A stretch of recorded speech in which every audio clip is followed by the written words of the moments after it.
شب برات بخشش مانگنے کی رات، روزی مانگنے کی رات، مصیبتوں، بیماریوں، پریشانیوں سے، بے اولادیوں سے، اولاد کی نافرمانیوں سے نجات مانگنے کی رات۔ اس کے بارے میں اللہ کے حبیب صلی اللہ علیہ وآلہ وسلم نے فرمایا، جب شعبان المعظم کی 15ویں رات شب برات آئے تو اس میں عبادت کرو، دن میں روزہ رکھو۔ بے شک اللہ پاک اس رات سورج غروب ہوتے ہی آسمان دنیا کی طرف نزول رحمت فرماتا ہے اور ارشاد فرماتا ہے کوئی بخشش مانگنے والا میں اسے بخش دوں، ہے کوئی روزی مانگنے والا کہ اسے روزی دوں، ہے کوئی مصیبت میں مبتلا کہ اسے عافیت دوں، ہے کوئی ایسا یہاں تک کہ فجر کا وقت شروع ہو جاتا ہے۔ شب برات کے 6 نوافل کے بارے میں کچھ عرض کرتا ہوں۔ امیر المؤمنین پہلی صدی کے مجدد حضرت سیدنا عمر بن عبدالعزیز رحمۃ اللہ تعالی علیہ ایک مرتبہ شعبان المعظم کی نصف رات یعنی 15ویں رات یعنی شب برات عبادت کر رہے تھے۔ آپ نے جب سر اٹھایا تو ایک سبز پرچہ ملا جس کا نور آسمان تک پھیلا ہوا تھا۔ اس پر پتہ کیا لکھا ہوا تھا؟ هذه براءة من النار من الملك العزيز لعبده عمر بن عبد العزیز، خدائے مالک و غالب کی طرف سے یہ جہنم کی آگ سے آزادی کا پروانہ ہے جو اس کے بندے عمر بن عبدالعزیز کو عطا ہوا ہے۔ تو شب برات عبادت کی رات، شب برات نوافل کی رات، دعاؤں کی رات، نماز کی رات، کثرت درود کی رات، اپنے گناہوں کو یاد کر کے اس کی معافی مانگنے کی رات۔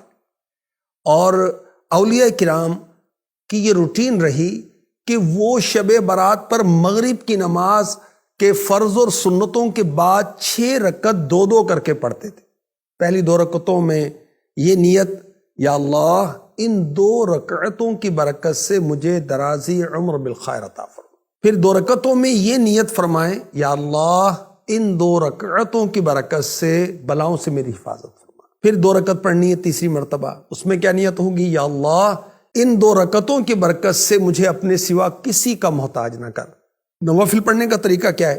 ان 6 رکعتوں میں سورہ فاتحہ کے بعد جو چاہیں وہ صورتیں پڑھ سکتے ہیں، چاہیں تو ہر رکعت میں سورہ فاتحہ کے بعد 3 بار قل هو اللہ شریف یعنی سورہ اخلاص مکمل پڑھ لیں، تو انشاءاللہ ہر رکعت میں ایک قرآن پڑھنے کا ثواب، 3 مرتبہ سورہ اخلاص پڑھنے سے ایک قرآن کی تلاوت کے برابر ثواب ملتا ہے۔ اچھا، ہر 2 رکعت کے بعد 21 بار 21 ٹائم قل هو اللہ احد پوری سورت پڑھنی ہے، اور پھر سورہ یاسین، یعنی یہ کر لیں یا یہ کر لیں یہ بھی آپشن ہے، اور دونوں کریں یہ بھی آپشن ہے، اور یہ زیادہ بیسٹ ہے۔ اچھا، یہ بھی ہو سکتا ہے کہ ایک اسلامی بھائی بلند آواز سے سورہ یاسین شریف پڑھے، بقیہ خاموشی کے ساتھ سنیں، اور یاد رکھیں کہ سننے والا اس دوران زبان سے سورہ یاسین بلکہ کچھ بھی نہیں پڑھے گا۔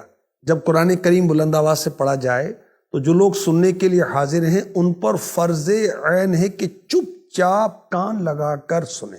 انشاءاللہ الکریم شب برات شروع ہوتے ہی ثواب کا انبار لگ جائے گا۔ ہر بار سورہ یاسین کے بعد دعائے نصف شعبان بھی پڑھیے۔